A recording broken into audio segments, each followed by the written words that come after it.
Well, let's look to President Joe Biden, what he's doing to put his stamp on the nation and on the presidency. A lot of executive orders. Let's talk about one of them, stopping the construction of the border wall. Is this already giving encouragement to migrant caravans in Central America?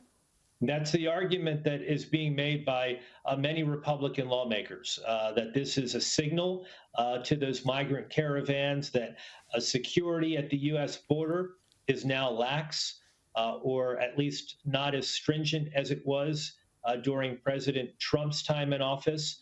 I don't know if that's true or not.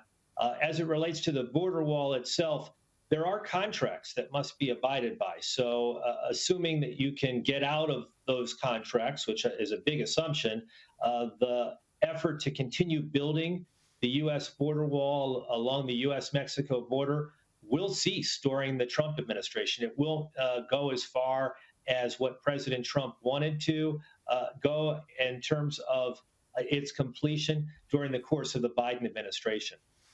All right, another executive order or immediate action of Joe Biden has been to rejoin the Paris Climate Accord. But something from the past 24 hours that I found very alarming was Chuck Schumer suggesting that President Joe Biden ought to declare an official emergency over the climate crisis. That would be a dramatic and radical move, wouldn't it? It would be a radical move. Tomorrow at the White House, Chris, we're going to hear from someone that you're very familiar with. He is the climate envoy for the Trump administration.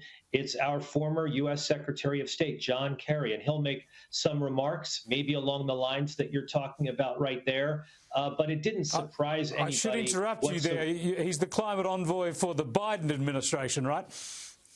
That's exactly right. He is the climate envoy for the Biden administration. The former Secretary of State has this new role in the Biden administration. And he may make some remarks along those lines tomorrow from the White House briefing room. It will happen our time in the early afternoon. That being said, it didn't surprise anybody, Chris, that Joe Biden, among his first acts as president, got the U.S. back into the Paris Climate Accord. It's something that he talked about quite often as a candidate for president. And there are those in the Democratic Party on the left, the progressives, that for them, this is a critical issue for them, the issue of climate change. And as a result, President Biden followed through with that pledge once he became president.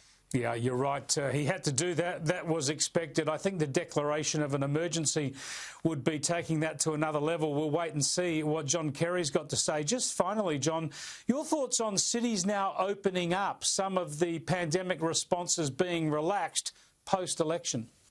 With some of those cities, it should not surprise, I think, anybody in America. These are cities that are facing so much pressure from their citizens to open up bars and restaurants in particular. Those industries, I think you know this, Chris, have been hit tremendously hard economically. At the same time, we are having difficulties right now in terms of the number of new cases of COVID-19, on average around 4,000 per day.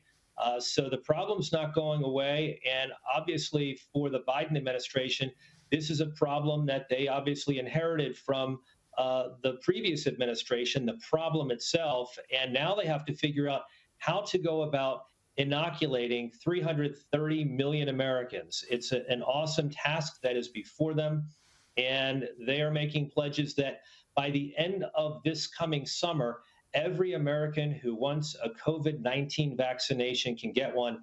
That's a goal that's pretty lofty. We'll see if they can meet that goal. It's certainly my hope, of course, that is the case and we can get back to normal. As you know, in the past week or so, travel has been restricted to and from much of Europe, to and from much of South America. And obviously, for those who want to get back to travel for personal or business, that's something that we're very much looking forward to. We sure are. Thanks for talking to us again, John. I appreciate it. Thanks a lot, Chris.